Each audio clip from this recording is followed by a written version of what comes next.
Hi friends, ಎಲ್ಲರೂ ಹೇಗಿದ್ದೀರಾ? ಓಹೋ, ಏನು ಇವತ್ತು ಮೇಡಮ್ ಅವರು ಬೇಗ ರೆಡಿ ಆಗಿಬಿಟ್ಟಿದ್ದಾರೆ ನೋಡಿ. ಎಂಟು ಕಾಲ್ಗೆ ರೆಡಿ ಆಗಿಬಿಟ್ಟಿದ್ದಾರೆ. ಇವತ್ತು 9 ಗಂಟೆ ಆದರೂ ರೆಡಿ ಆಯ್ತಿರ್ಲಿಲ್ಲ. ಇವತ್ತು ಬೇಗ ರೆಡಿ ಆಗ್ಬಿಟ್ಟಿದ್ರೆ ಮೋಸ್ಟ್ಲಿ ಭೀಮ್ ಅಮಾವಾಸ್ಯೆ ಪ್ರಯುಕ್ತ ಇರಬೇಕು ಅಲ್ವ ಚಿನ್ನ? ಭೀಮ್ ಅಮಾವಾಸ್ಯೆ ಪ್ರಯುಕ್ತ ನೀನು ಬೇಗ ರೆಡಿ ಆಗ್ಬಿಟ್ಟಿದ್ಯಾ? ಕಮ್ಮನ ರೆಡಿ ಆಗ್ಬಿಟ್ಟಾಳ ಚೆನ್ನಾಗಿನ ಮಾಡ್ಕೊಂಡು. ಭೀಮ್ ಅಮಾವಾಸ್ಯೆ ಪ್ರಯುಕ್ತ ನಮ್ಮ ವೈಫ್ ಕೂಡ ಬೇಗನೆ ಎದ್ದು ರೆಡಿಯಾಗಿ ತಳಪಳ ಅಂತ ಹೊಳಿತಾ ಇದ್ದಾರೆ. ಆ್ಯಕ್ಚುಲಿ ಭೀಮ್ ಅಮಾವಾಸ್ಯೆ ಅಂದರೆ ಏನು? ಆಷಾಢ ಮಾಸದ ಕತ್ತಲು ಪಕ್ಷದ ಅಮಾವಾಸ್ಯೆದೆಂದು ಮಾಡುವಂತಹ ಹಬ್ಬ ಅಥವಾ ವ್ರತ. ಇದು ಮದುವೆಯಾಗಿರೋಂಥ ಹೆಣ್ಣು ಮಕ್ಕಳು ಮಾಡುವಂಥ ಹಿಂದೂಗಳ ಹಬ್ಬ ಅಥವಾ ವ್ರತ. ಭೀಮ್ ಅಮಾವಾಸ್ಯೆ ಯಾಕೆ ಮಾಡ್ತಾರೆ? ಗಂಡನಿಗೆ ಅಕಾಲಿಕ ಮರಣ ಬರಬಾರ್ದು ಮತ್ತು ಆಯುಷ್ಯು ಗಟ್ಟಿಯಾಗಿರಬೇಕು ಅನ್ನೋದಕ್ಕೋಸ್ಕರ. ಅಂದರೆ ಆಯುಷ್ಯು ಗಟ್ಟಿ ಅಂದರೆ ಆಯುಷ್ಯು ವೃದ್ಧಿ ಆಗಬೇಕು ಅಂತ ಮಾಡುವಂತಹ ಒಂದು ವ್ರತ. ಇನ್ನು ಪೌರಾಣಿಕವಾಗಿ ನೋಡಬೇಕು ಅಂದರೆ ಸ್ಕಂದ ಪುರಾಣಗಳ ಪ್ರಕಾರ ಒಬ್ಬ ಯುವತಿ ಆಷಾಢ ಅಮಾವಾಸ್ಯೆ ದಿನ ಶಿವ ಪಾರ್ವತಿಗೋಸ್ಕರ ಪ್ರತ್ಯೇಕವಾಗಿ ಮಣ್ಣಿನಿಂದ ಮಾಡಿರುವಂಥ ದೀಪದಲ್ಲಿ ಆಕೆ ಬೆಳಗ್ತಾಳೆ. ಆಕೆಯ ಭಕ್ತಿಗೆ ಮೆಚ್ಚಿ ಶಿವ ಪಾರ್ವತಿಯರು ಅವರ ಮೃತಪಟ್ಟಿರುವಂಥ ಪತಿಗೆ ಜೀವದಾನ ಮಾಡ್ತಾರೆ. ಆಗಿನಿಂದ ಇದು ಬೆಳ್ಕೊಂಡು ಬಂದಿದೆ ಅಂತ ಪುರಾಣಗಳಲ್ಲಿದೆ. ಹಾಗೆ ಈ ವ್ರತನ ಜ್ಯೋತಿರ್ಭೀಮೇಶ್ವರ ವ್ರತ ಅಂತಲೂ ಕರೀತಾರೆ. ಅದು ಸುಮಾರು ಜನಕ್ಕೆ ಗೊತ್ತಿರಲ್ಲ. ಯಾಕಂದರೆ ನನಗೂ ಗೊತ್ತಿರಲಿಲ್ಲ ಹೇಳಬೇಕು ಅಂದರೆ. ಬರೀ ಭೀಮನ ಅಮಾವಾಸ್ಯೆ ಅಂತ ಎಲ್ಲರಿಗೂ ವಾಡಿಕೆ ಆಗ್ಬಿಟ್ಟೈತೆ. ಈಗ ತಿಂಡಿ ಏನು ಮಾಡ್ತಾಯಿದ್ದಾಳೆ ನೋಡೋಣ. ಏನು ಮಾಡ್ತಿದ್ಯಮ್ಮ ತಿಂಡಿ? ಇಡ್ಲಿ. Wow, very good. ಇಡ್ಲಿಗೆ ಸಾಂಬಾರು. ಏನು ಸಾಂಬಾರು? ಬೇಳೆ ಸಾರು. Very good. ನಿಮ್ಗೇನು ಇಷ್ಟ? ಇಡ್ಲಿ, ದೋಸೆ? ಏನೋ ನೆಕ್ತಾ ಇದೆಯಲ್ಲ ಗಬ್ಬು. ಆ ಬೆಂದೆಲ್ಲ ಅವೆಲ್ಲ ನೆಕ್ಕತ್ತಾಳು. ನಾನು ರೆಡಿ ಆಯಿತು. ಮೇಡಮ್ ರೆಡಿ ಆಯಿತು. 9 ಗಂಟೆ ಆಯಿತಮ್ಮ. ಇವ್ರು ತಲೆ ಬಾಚ್ಕೊತಾ ಇದ್ದಾರೆ. ಇನ್ನೂ ಆಗಿಲ್ಲ, ಲೇಟ್ ಆಯಿತು. ಆವಾಗಲೇ 8:50 ಆಯಿತು. ಬರೀ ಇದೇ ಆಯ್ತು ನಿಂದು.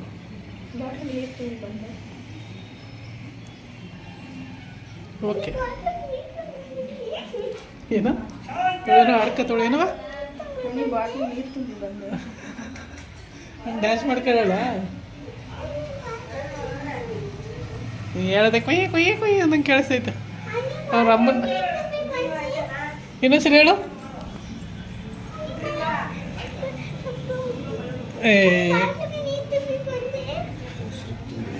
ಹಾಂ ತಂದಿದ್ದೀನಿ.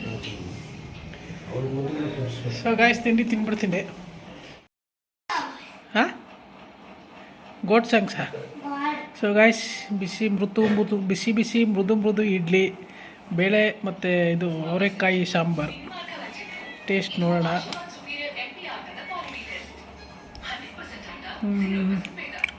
ಹಾಂ, ಓಕೆ, ಚೆನ್ನಾಗಿದೆ. ಬಾಚಿನ ಬಂದು ತಿನ್ಕೋ ಬೇಗ, ಲೇಟ್ ಆಯಿತು. ಸೊ ಸ್ಕೂಲ್ಗೆ ಹೊರಟ್ವಿ. ಈಗ ಮೇಡಮ್ ಅವರು ಸ್ಕೂಲ್ಗೆ ಹೋಗ್ತಾರೆ. ನಾವು ಮತ್ತೆ ಮನೆಗೆ ಬಂದು ಹೋಗಬೇಕು.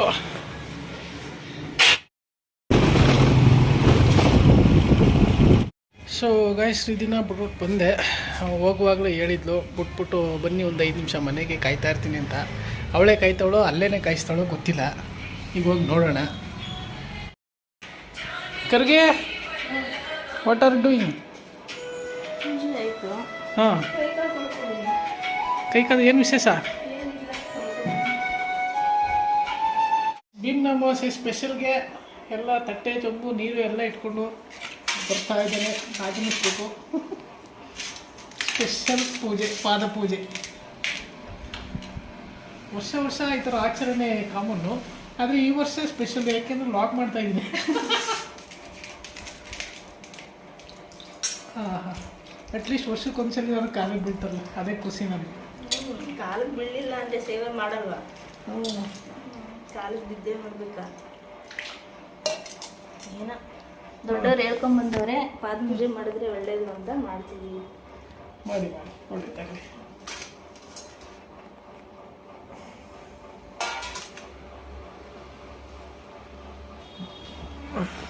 ಕರೆಕ್ಟಾಗಿ ಕಾಣಿಸೋದಿಲ್ಲ.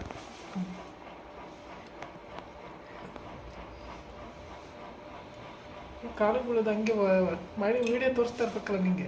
ಏನಂತ ನೋಡು ಕಾಲಕ್ಕೆ ಬಿದ್ದಿದೆ ಅಂತ. ಬೀಳ್ಬೇಕಾಯ್ತು, ಬೀಳ್ತೀನಿ ಬಿಡಿ, ನಿಮ್ಮ ಖುಷಿಗೋಸ್ಕರ. ಏನೋ ವರ್ಷಕ್ಕೆ ಒಂದ್ಸಲ ಬೀಳ್ತೀರಿ. ಇನ್ನು ಹೆಣ್ಮಕ್ಳು ಈಗ ಹಾಗೆ ಆವಾಗಿನವರು ಆವಾಗ ಬೀಳ್ತಿದ್ರು, ಈಗಿನವ್ರಂತೂ ಕೇಳಂಗೆ ಇಲ್ಲ. ಕಾಲು ಬೀಳೋದೇ ಭೀಮನ ಅಮಾವಾಸ್ಯೆಗೆ ಅಷ್ಟೇ ಅಲ್ವಾ ಗೈಸ್? ಗಂಡು ಮಕ್ಕಳೇ, ಮದುವೆ ಆಗಿರೋ ಗಂಡು ಮಕ್ಕಳೇ, ಹೌದು ತಾನೆ? ಹೌದು ಅಂತವೇ ಕಮೆಂಟ್ ಮಾಡಿ.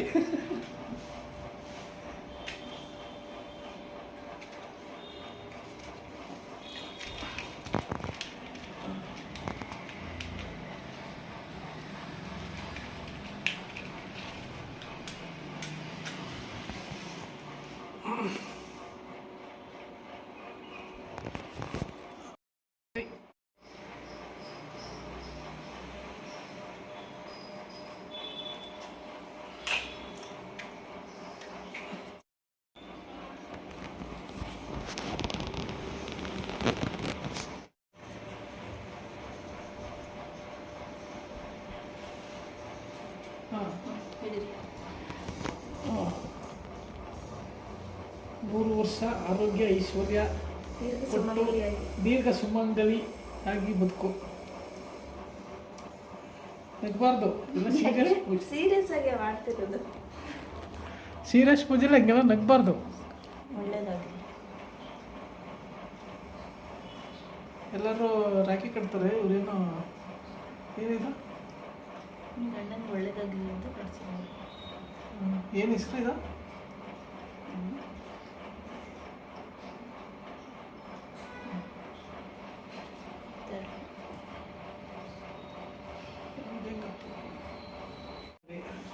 ಮೂರು ವರ್ಷ ದೀರ್ಘ ಸುಮಂಗಲಿಯಾಗಿ ಬದುಕು.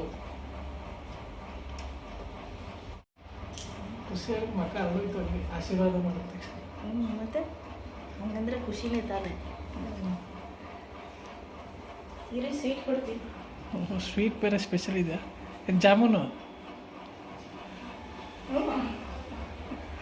ನಂಗೆ ಗೊತ್ತು ನೀ ಅದನ್ನೇ ಮಾಡಿರ್ತೀಯ ಅಂತ.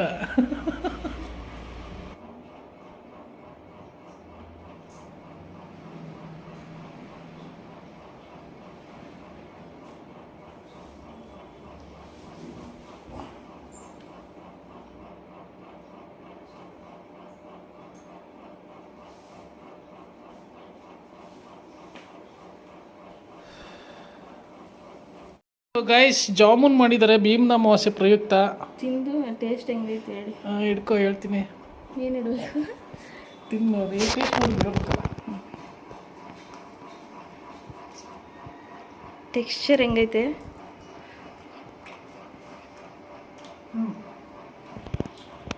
ಚೆನ್ನಾಗೈತಾ? ಓಕೆ, ನಿಮ್ಮ ಥರ ಮಾಡಿಲ್ಲ ಅಲ್ವಾ? ಚೆನ್ನಾಗಿದೆ. ಆದರೆ ನಮ್ಮ ಥರ ನಾವು ಒಂದು ಸ್ವಲ್ಪ ಇದಾಗಿ ಮಾಡಿದ್ವಿ. ಏನಾಗಿ? ನಾನು ಮಾಡೋ ಸ್ಟೈಲೇ ಬೇರೆ, ಇದೇ ಬೇರೆ. ಅಡ್ಜಸ್ಟ್ ಮಾಡ್ಕೊಳ್ಳಿ. ಒಟ್ಟಿನಲ್ಲಿ ಸ್ವೀಟ್ ಆಗೈತೆ ತಾನೆ, ಅಷ್ಟೇ. ದೇವ್ರ ಮನೆ ತೋರಿಸು ಹೆಂಗೆ ಡೆಕೋರೇಷನ್ ಮಾಡಿದ್ದೀವಿ.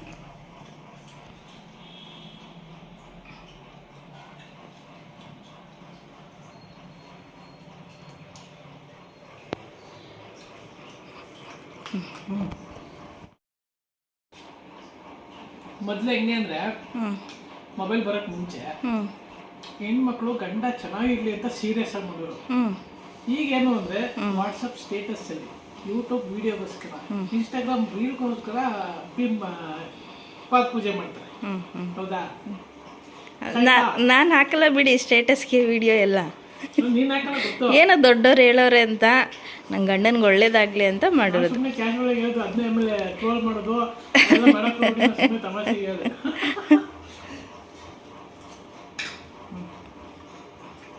ಕಟ್ ಮಾಡಿ ಸಾಕು. ಗಂಡನ ಎಂಜಿನು ತಿನ್ನುತ್ತಿರುವ ಪತ್ನಿ. ಉಳಿಸಿದಿರಲ್ಲ ಅಂತ ತಿಂತಿದ್ದೀನಿ ಅಷ್ಟೇ. ನಾನು ವಿಡಿಯೋ ಮಾಡ್ಬಿಟ್ಟು ಹಿಂಗೆ ಮಾಡುವಂತ ಇಟ್ಟೆ. ತಿನ್ನು ಒಲೆ. ಇದು ಯಾವುದು ಫೋನ್ ಬೇರೆ ಆಯಿತು, ಈ ಟೈಮಲ್ಲೇ ಫೋನ್ ಬರ್ತವೆ. ನಾನು ವಿಡಿಯೋ ಟೇಸ್ಟ್ ನೋಡೋಣ ಅಂತ ತಿಂತಿದ್ದೀನಿ. ತಿನ್ನು ತಿನ್ನು. ನಾವು ವಿಡಿಯೋ ನೋಡ್ಬಿಟ್ಟು ತಿನ್ನುವ ಅಂತ ಪಕ್ಕಕ್ಕೆ ಇಟ್ಟಿದ್ದು. ಇನ್ನೊಂದು ಹಾಕೊಳ್ಳ. ಬೇಡ ಬೇಡ ಸಾಕು, ಸಂಜೆ ಬಂದು ತಿಂತೀನಿ, ಬೆಳೆ ತಿನ್ನೋಕ್ಕಾಗಲ್ಲ. ಸೊ ಗಾಯ್ಸ್, ಪಾದ ಪೂಜೆ ಎಲ್ಲ ಮುಗಿಸ್ಕೊಂಡು ಡ್ಯೂಟಿಗೆ ಹೊರಟಿದ್ದೀನಿ. ಫ್ರೆಂಡ್ಸ್, ಇವಾಗ ತಾನೇ ಡ್ಯೂಟಿ ಮುಗಿಸ್ಕೊಂಡು ರಿದಿನೂ ಕರ್ಕೊಂಡು ಬಂದೆ. ಅವಳು ನನ್ನ ಹೆಂಡತಿ ಬೆಳಗ್ಗೆ ಪೂಜೆಗೆ ಕಟ್ಟಿದ್ಲು ಕೈಗೆ ಇದು ಹೂವಿನ ದಾರ, ಹೂವೆಲ್ಲ ಉದ್ರೋಯ್ತು, ಎಲ್ಲ ಒಣಗಿ. ಈಗ ಅವಳಿಗೂ ಆ ಥರದ್ದು ಬೇಕಂತೆ, ನಂಗೆ ಮಾಡಿಕೊಡು ಅಂತ ಜೀವ ತಿಂತವಳು ಬರುವಾಗ. ಈಗ ಅವಳು ಅದನ್ನು ಬೇರೆ ಮಾಡಿಕೊಡ್ಬೇಕೀಗ. ಅಮ್ಮ ಬಂದ್ಮೇಲೆ ಮಾಡಿಸ್ಕೊ ಅಂದರೆ, ಇಲ್ಲ ನೀನೇ ಮಾಡಿಕೊಡು, ಈಗ ನಂಗೆ ಬೇಕು. ಅವಳಿಗೇನು ಇದು ಕಟ್ಟದಂಗೆ. ನಾವು ಚಿಕ್ಕ ಐಕ್ಳಾಗಿದ್ದಾಗ ಹಂಗೆ ಆಡ್ತಿದ್ದೋ, ಈಗ ಅವಳು ಆಡ್ತಾವಳೆ. ಆಯಾ ಸಾಂಗ್ ಹೇಳ್ತಾವಳೆ, ಸೋಜುಗಾದ ಸೂಜಿ ಮಲ್ಲಿಗೆ. ಹೇಳ್ತೀನ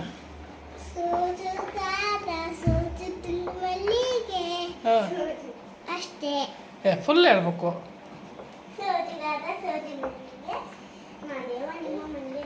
ಹಾಂ ಹೇಳು.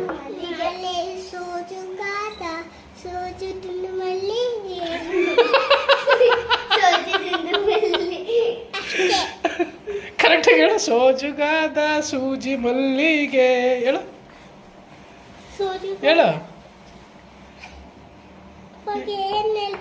ಸೋಜುಗಾದ ಸೂಜಿ ಮಲ್ಲಿಗೆ,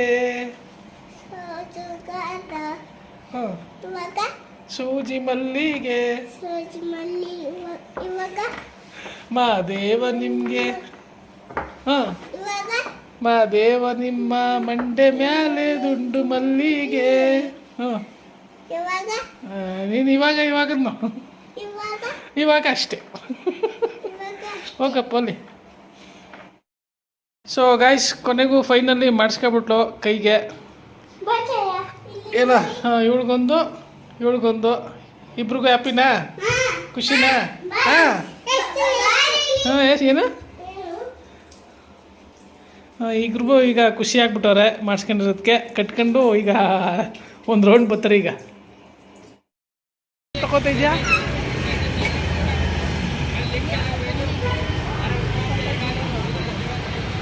ತರಕಾರಿ ತಗೋತಾಳೆ, ಟೊಮೆಟೊ. ಹಾಂ ಏನಾಯ್ತು? ಇಲ್ಲಮ್ಮ, ಅವಳಿಗೇನೋ ಅಲ್ಲೂ ಇದಾಗ್ಬಿಟ್ಟೈತೆ, ಒಳಗಿಂದ ಬೆಳೀತಾ ಇದೆ, ಅದಕ್ಕೆ ಇದಾಗ್ಬಿಟ್ಟೈತಾ, ರಕ್ತ ಬತ್ತಾಯ್ತಾ ಅಂತ ಅದೇ ಗಂಟೆಗೂ ಅದೇ ಅವ್ರಿಗೆ ಚಿಂತೆ. ಅವಳೇನೋ ತಗೋತಾ ಇದ್ದಾಳೆ. ಇನ್ನು ಟೊಮೆಟೊನ ಹಾಕ್ಕೊಳೈತಿನ ಇನ್ನು. ಹಾಂ ಹಾಂ ಹಾಂ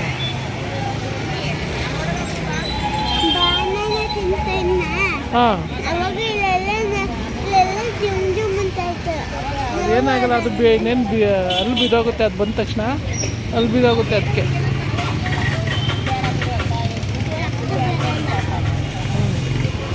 ಏನು ಬರೀ ಟೊಮೆಟೊ ತಗೋತಿದ್ಯಾ? ಶಾಂಬರ್ಗ ತಿಂಡಿಗ?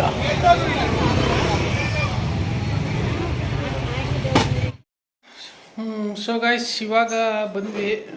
ನಾನು ಅವಳು ತರಕಾರಿ ತಗೊಂಡು, ಬೆಳಗ್ಗೆಗೂ ಸಾಂಬಾರಿಗೆಲ್ಲ ಬೇಕಲ್ಲ, ಹಾಗಾಗಿ ಈಗ ತರಕಾರಿ ತಗೊಂಡು ಮನೆಗೆ ಬಂದ್ವಿ. ಮೇಡಮ್ ಅವ್ರಿಗೆ ನಿದ್ದೆ ಬಂದ್ಬಿಟ್ಟೈತೆ ಆಲ್ರೆಡಿ. ನಿದ್ದೆ ಸಂಜೆ ಮ್ಯಾಗಿ ತಿಂದವಳೆ. ಬ್ಯಾಗಿ ಮಾಡೋದನ್ನು ವಿಡಿಯೋ ಮಾಡೋಕ್ಕಾಗಲಿಲ್ಲ, ಮರ್ತೋಯ್ತು. Actually Maggi ತಿಂದವಳೆ. ಈಗ ಅದಕ್ಕೆ ಸ್ವಲ್ಪನಾರು ಊಟ ಮಾಡಿ ಮಲ್ಕೋಬೇಡ ಅಂತ ಹೇಳ್ತಾಯಿದ್ವಿ ಅಂತ ಇಲ್ಲಿ ಹಿಂಗೆ ಆಡ್ತಾವಳು ನೋಡಿ.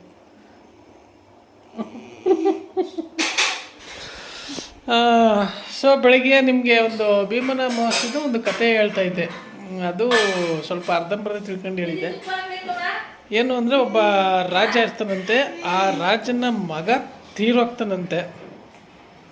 ತೀರೋದ್ಮೇಲೆ ಅಲ್ಲಿ ಶಾಸ್ತ್ರ ಹೆಂಗಿರುತ್ತೆ ಅಂತಂದರೆ, ತೀರೋದ್ಮೇಲೆ ಅವನಿಗೆ ಮದುವೆ ಮಾಡ್ದೇ ಅವನ್ನ ಅಂತ್ಯ ಸಂಸ್ಕಾರ ಮಾಡೋಂಗಿರಲಿಲ್ಲ.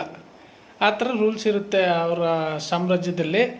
ಅದಕ್ಕೋಸ್ಕರ ಅದೇ ಊರಿನಲ್ಲಿರುವಂಥ ಒಬ್ಬ ಬಡ ಬ್ರಾಹ್ಮಣನ ಮಗಳನ್ನು ಅವಳ ಮದುವೆ, ಆ ಬ್ರಾಹ್ಮಣನಿಗೆ ಫುಲ್ಲು ಸಾಲ ಇರುತ್ತಂತೆ. ಆ ಸಾಲ ಇರುವಂಥ ಬ್ರಾಹ್ಮಣನಿಗೆ ಬೇರೆ ದುಡ್ಡಿನ ಆಸೆ ತೋರಿಸಿ ಆ ಮಗಳನ್ನು ಮದುವೆ ಮಾಡ್ಕೊಳ್ಳೋಕೆ ಮಾಡ್ತಾರಂತೆ. ಅಸಹಾಯಕಳಾಗಿರೋಂಥ ಮಗಳು ಇದಕ್ಕೆ ನನ್ನಿಂದ ಸಹಾಯ ಆಗುತ್ತಲ್ಲ ಅಂತ ಅಂದ್ಬಿಟ್ಟು ಅವಳ ಜೀವನನೇ ಮುಡುಪಾಕಿಟ್ಟು ಅವಳು ಮದುವೆಗೆ ಒಪ್ಕೊಂಡು ಆ ಸತ್ತೋಗಿರೋ ರಾಜನ್ನ ಮದುವೆ ಆಗ್ತಾಳಂತೆ. ಮದುವೆ ಆದಮೇಲೆ ಅವರಿಬ್ಬರನ್ನ ತಗೊಂಡೋಗಿ ಸ್ಮಶಾನದಲ್ಲಿ ಆ ಅಮಾವಾಸ್ಯೆ ರಾತ್ರಿ ಕತ್ತಲಲ್ಲಿ ಕಾಡಿನ ಮಶಾನದಲ್ಲಿ ಬಿಡ್ತಾರೆ. ಬಿಟ್ಟಾಗ ಇವಳು ಏನು ಮಾಡ್ತಾಳೆ, ಇವಳು ಒಬ್ಬಳೆ ಅದೇ ಅಕಸ್ಮಾತ್ ಬೇರೆಯವ್ರನ್ನ ಆಗಿದ್ರು ಅವರಿಬ್ಬರನ್ನೇ ಬಿಟ್ಟು ಪಕ್ಕದಲ್ಲಿ ಎಣ್ಣೆ ಇಟ್ಕೊಂಡು ಒಂದು ಕಾಡಲ್ಲಿ ಅದು ಸ್ಮಶಾನದಲ್ಲಿ ಇರಬೇಕು ಅಂತಂದರೆ ಎಷ್ಟು ಇದಿರಬೇಕು. ಈಗ ಮೊನ್ನೆ ನಾನೇ ವೀಡಿಯೋ ಮಾಡೋಕ್ಕೆ ಹೋದಾಗ ಸ್ಮಶಾನಕ್ಕೆ ಹೋದಾಗ ಜೊತೆಗೆ ನನ್ನ ಜೊತೆ ಒಬ್ಬರು ಇದ್ದರು, ಹಂಗೂ ನನಗೆ ಭಯ ಆಯ್ತಿತ್ತು. ಅಂಥದ್ರಲ್ಲಿ ಇದ್ರ ಸಿಚುವೇಶನ್ ನೆನೆಸ್ಕೊಳ್ಳಿ, ನೀವೇ ಇಮ್ಯಾಜಿನ್ ಮಾಡ್ಕೊಳ್ಳಿ ಆ ಸಿಚುವೇಶನಲ್ಲಿ. ಬಟ್ ಅವಳಿಗೆ ಭಯ ಇರಲಿಲ್ಲ, ದೇವ್ರ ಮೇಲೆ ಭಕ್ತಿ ಜಾಸ್ತಿ ಇತ್ತು. ಹಾಗಾಗಿ ಅವಳು ಕೆರೆ ದಡದ ಹತ್ರ ಹೋಗಿ ಮಣ್ಣಲ್ಲಿ ದೀಪಗಳು ಮಾಡಿ ಶಿವನ ಭಕ್ತಿ ಆಗಿದ್ಲು ಅವಳು. ಶಿವನಿಗೆ ಧ್ಯಾನ ಬೆಳಗಾನ ಆ ದೀಪ ಹಚ್ಚಿ ಬೆಳಗಾನ ಶಿವನ ಪ್ರಾರ್ಥನೆ ಮಾಡಿದಾಗ ಶಿವ ಅದಕ್ಕೆ ಒಲಿದು ಬಂದು ತನ್ನ ತ್ರಿಶೂಲದಲ್ಲಿರುವಂಥ ಒಂದು ಸ್ವಲ್ಪ ಅಮೃತನ ಅವ್ರ ಮೇಲೆ ಚಿಮ್ಮಿಸಿ ಆತನನ್ನು ಬದುಕಿಸ್ತಾರಂತೆ. ಆ ಬದುಕಿಸಿದ ದಿನವೇ ಈ ಮಹಾಲಯ ಅಮಾವಾಸ್ಯೆ. ಹಾಗಾಗಿ ಆ ಕತೆ ಈ ಅಮಾವಾಸ್ಯೆಗೆ ಆ ಕತೆ ಬರುತ್ತೆ ಪೌರಾಣಿಕದಲ್ಲಿ. ಸೊ ಇನ್ನೂ ಹಲವಾರು ಇದ್ದೇವಂತೆ, ಅದೆಲ್ಲ ನಾನು ತಿಳ್ಕೊಳಕ್ಕೆ ಹೋಗಿಲ್ಲ. ಸದ್ಯಕ್ಕೆ ಇದೊಂದು ತಿಳ್ಕೊಂಡು ಹೇಳಿದ್ದೀನಿ. ನೆಕ್ಸ್ಟ್ ಯಾವಾಗಾರು ಟೈಮ್ ಸಿಕ್ತಾಗ ಅದನ್ನು ಹೇಳ್ತೀನಿ ಮತ್ತೆ ಬೇರೆ ಯಾವ್ದಾರು ಸಿಕ್ಕಿದ್ರೆ. ಸೊ ಈಗ ನಾವು ಊಟ ಮಾಡಿಕೊಂಡು ಮಲಗ್ತೀವಿ. ಸೊ ಮತ್ತೆ ಮುಂದಿನ ವೀಡಿಯೋದಲ್ಲಿ ಭೇಟಿ ಆಗೋಣ. ಅಲ್ಲಿವರೆಗೂ ಬಾಯ್ ಬಾಯ್.